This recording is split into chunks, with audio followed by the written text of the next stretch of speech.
I know when you're trying to research all the tools and things you need to maintain or repair your RV, it's overwhelming. And I get a lot of questions about which torque wrench do I need. So here we go, let's dive into some options. First off, what does a torque wrench do? Torque wrenches keep things at the right tightness is a simple form of it. If we look at these two here, these are more for electrical work or light duty work. For example, if you're tightening wires in an electrical box, if they are too loose, the wire can move around. If they're too tight, it can break the wire. Both those situations can result in a fire. This guy here is more heavy duty. Typically in RVs, this is used around the axle, suspension, or making sure your lug nuts are the right tightness. A lug nut that is not tight enough can become loose. If it is over tightened, you can break that lug nut, and both of those situations can result in your wheel falling off while driving down the road, and we all know that can be very dangerous. Now I'll take these two screwdriver types over to the breaker panel box and show you how they work and how you might want to use them. Okay, let's start with the digital one first. And we will be working in the breaker panel box, and the power is already off, so we are safe in that department.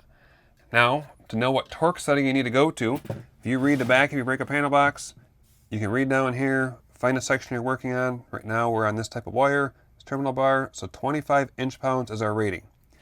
Now let's go to here, scroll through our favorites. Oops, passed it. 25 inch-pounds. Now we'll go down here to one of the screws. There's no wire in this one. Use this as an example. When I turn this around, you'll start hearing the beeps.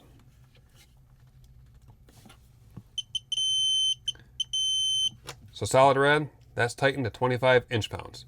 So now on the manual one, to set this one, you pull at the bottom and you crank it till the red line lines up to where you want your setting. So let's go to 25.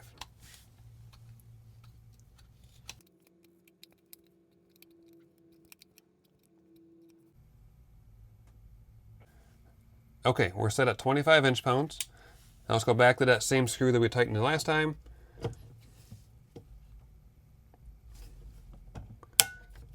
You see the screwdriver end is turning, but this end here is not. When it clicks, it's at your maximum torque setting. If we were going to the screw back here, this one's not quite tight enough yet, so it'll tighten down, gets to your torque, it stops turning. Now you're at 25 inch-pounds on that one. Pretty simple to operate. One thing to keep in mind, using manual torque wrenches, whether they're big or small, when you're done with them, set the torque back to the minimum setting, because you leave that spring compressed for way too long, it can wear out the torque wrench. So we're pulling down on the knob, cranking it backwards. Now right down there to 10 inch-pounds, it's lowest setting. Now we can put this guy away. Now let's go through the pros and cons of each of these. On the manual one, it's small, it's compact, it fits my backpack easily, I can just get it out when I need to. On the con side of it, you can't tell what you're at for a torque setting. You only know when you get to the torque setting you have it set at. On the digital one, this one you can see what torque you're at as you are tightening it. But the issue is, if this bumps a button on it when it's in my backpack, it will drain a battery. Then when I wanted to use it, the battery was always dead. This one is designed to live in its little case. When it's in there, the battery pretty much lasts forever. But as you can see, the case is a little bulky. So I can either keep this in my backpack or this, so I prefer the manual one in my backpack for everyday use. Now, let's go use that big torque wrench and check that one out. We got tall guys in small spaces and trying to film timing between the lawnmowers coming around and the airplanes. So cross my fingers, we can make it happen for you. So let's talk about when you would use a torque wrench to tighten your lug nuts. So if you're doing your annual wheel bearing maintenance, which is once a year, you would be removing the wheel, and when you put it back on, you want to make sure the torque is set properly on those lug nuts. And you can use an impact wrench to run the lug nuts on to speed it up a little bit, but you don't want to use that to tighten it because you don't know how tight you're tightening it.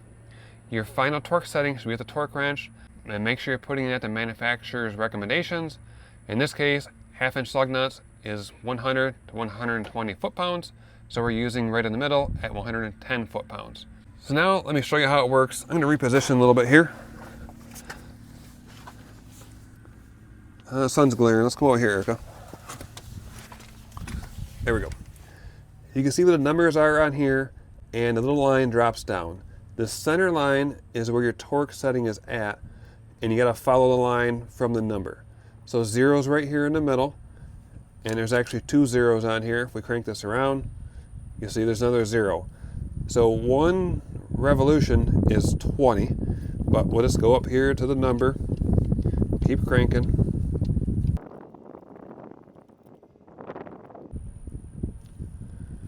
So right here we have a 110, follow the line down right in the center, and we're at 0. So we are at 110 foot-pounds.